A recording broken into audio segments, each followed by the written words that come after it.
All right, Jason here from, Septic Tank TV. Welcome to another live broadcast. So today I'm going to answer the question, what is a 3-chamber septic tank, right?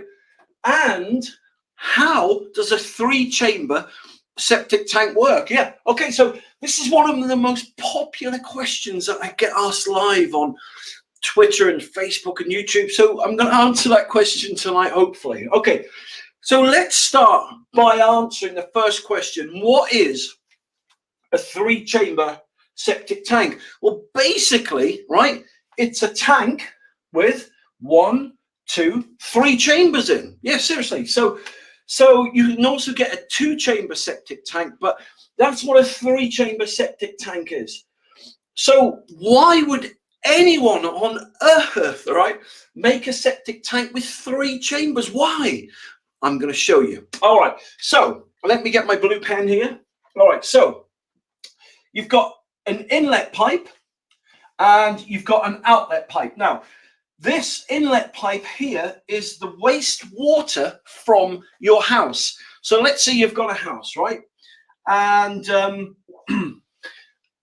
wastewater, what I mean by wastewater is that's your bath water, your dishwasher water, that's your shower water, your bidet water, that's your toilet water, that's all your water, all your waste, right, comes in. Oh, where's my blue pen gone? All your wastewater comes in here. Look. Okay, so you've had a bath. This is where it comes in, all right, into here. All right, okay, so, and what happens is this. All right, all your wastewater will fill up to here. All right, so all the wastewater will fill up. Look,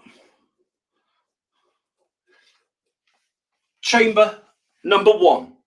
Now, in wastewater, there's lots of debris. Where's my other pen gone? Right, there's lots of debris in wastewater. So when I mean debris, I mean things like hair and nails and skin and teeth and fat and grease and sludge and vegetables such as potato peelings, carrot peelings, stuff like that, right? So all this debris will float, starts floating on the top, but then it falls, right, all the way down, right? So the debris falls down to the bottom of the first chamber. So, and that debris will build up on the floor of your septic tank in chamber 1. All right, that's pretty easy, isn't it? Now, so that debris there is, as I said, is made up of fat, grease and sludge and other kind of poor, horrible, smelly stuff, right? But not only that, right? So that's the heavy stuff that's fallen to the bottom. The other debris will float in the water. All right, so other debris will float in the water like so. Now that debris floating in the water are called suspended solids, right? Because they just float around. I suppose if you wanted to liken it to something, I suppose they're like jellyfish, right?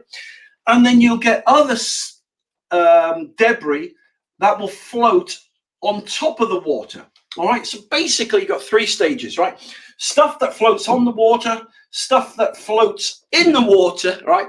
And stuff that falls to the bottom of the tank. Okay, so why is that important? Because of this. You see this, right? See this thing here? Now this is called a baffle. And basically what it allows is this, right? So all the water comes into here, it fills up, then you see that tide line there, then the water from here, right, will then go into this secondary chamber and fill this secondary chamber up, right? Now, the reason for the second chamber is this. Most of the debris is trapped in the first chamber, all right? So these little baffles stop big clumps and lumps of poo and poo and fat and grease and sludge and potato peelings and hair. They stop the majority of it going into the second chamber. So in this chamber, right, you'll still have debris go in there, but you'll have some that falls to the bottom still like that, all right? but there won't be as much as in here. So if we imagine that's a bit taller in the first chamber there you go. So imagine that's the sediment in the first chamber. In the second chamber, it will probably only be to here, okay? And the suspended solids will be a lot less in the water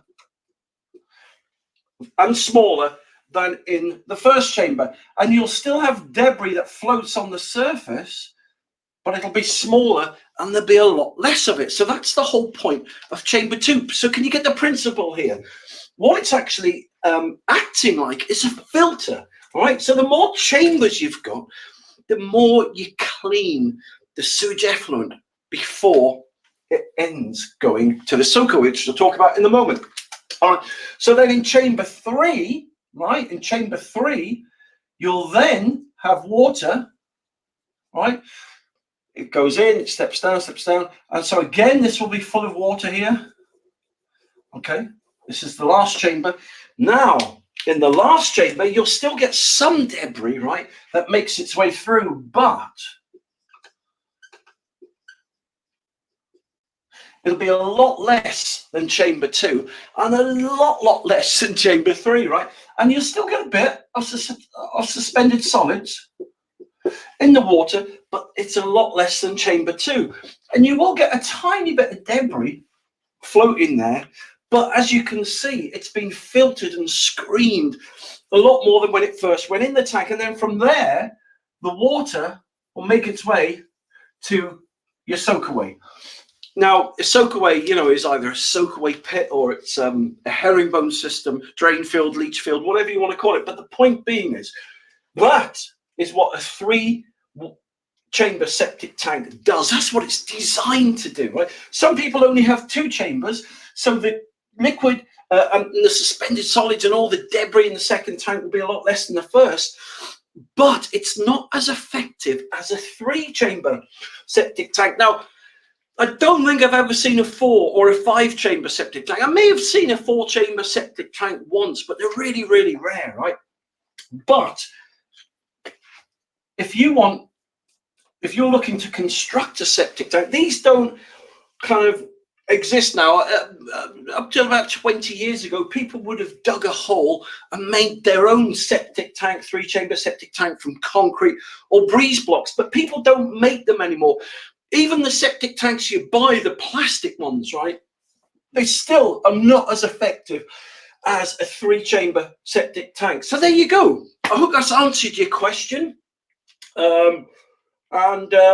Yeah, so that's why they're called a 3-chamber septic tank, and that's what they do. So look, if you want to learn some more answers to your questions, then just go onto Google and type in Septic Tank TV, or you can go to septictank.co.uk. But listen, thank you very much for taking the time to watch this live broadcast today, and over and out, and I'll speak to you soon.